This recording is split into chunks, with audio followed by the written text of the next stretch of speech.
প্রস্তাবিত সংসদের রাজস্ব আয় 2024-25 অর্থবছরের সম্পূরক বাজেটের রাজস্ব আহরণের লক্ষ্যমাত্রা মূল বাজেটে 23,000 কোটি টাকা হ্রাস করে 5,18,000 কোটি টাকার প্রস্তাব করছি।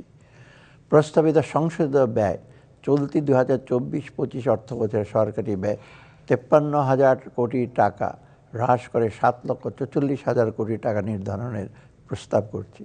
এর মধ্যে বার্ষিক উন্নয়ন কর্মসূচির আকার 2,65,000 কোটি টাকা হতে 49,000 কোটি টাকা হ্রাস করে 2,16,000 কোটি টাকা নির্ধারণের প্রস্তাব করছি। সংসদীয় বাজেটের ঘাটতি ও অর্থায়ন চলতি অর্থবছরে বাজেট ঘাটতি প্রাক্কলন করা হয়েছিল 2,56,000 কোটি টাকা। সংশোধিত বাজেটে ঘাটতি প্রস্তাব করা হচ্ছে 2,26,000 কোটি টাকা, যা জিডিপির 4.1%।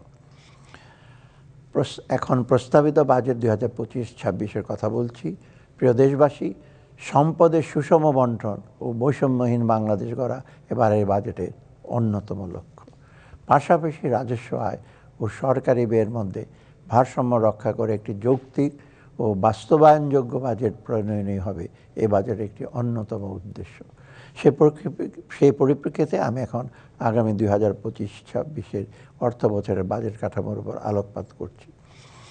রাজস্ব আহরণ বৃদ্ধির লক্ষ্যে কর অব্যাহতি যৌক্তিকরণ সহ মধ্যমেয়াদী রাজস্ব আহরণের লক্ষ্যমাত্রা অর্জনের বিশেষ জাতীয় রাজস্ব বোর্ডের কার্যক্রম অব্যাহত রয়েছে।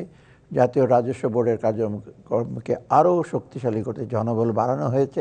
এছাড়া কর অব্যাহতির সুবিধা ক্রমান্বয়ে কমিয়ে আনা, কর জাল সম্প্রসারণ, বিভিন্ন পণ্য ও পরিষেবার যথাসম্ভব একই হারে ভ্যাট নির্ধারণ করার বিষয়টি সক্রিয় বিবেচনাধীন রয়েছে।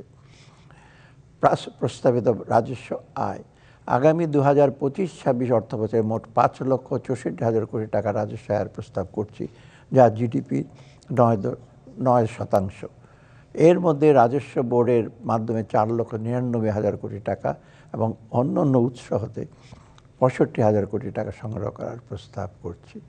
প্রস্তাবিত ব্যয় 2025-26 অর্থবছরের জন্য মোট 7,90,000 কোটি টাকা ব্যয়ের প্রস্তাব করছি, যা জিডিপির 12.7%।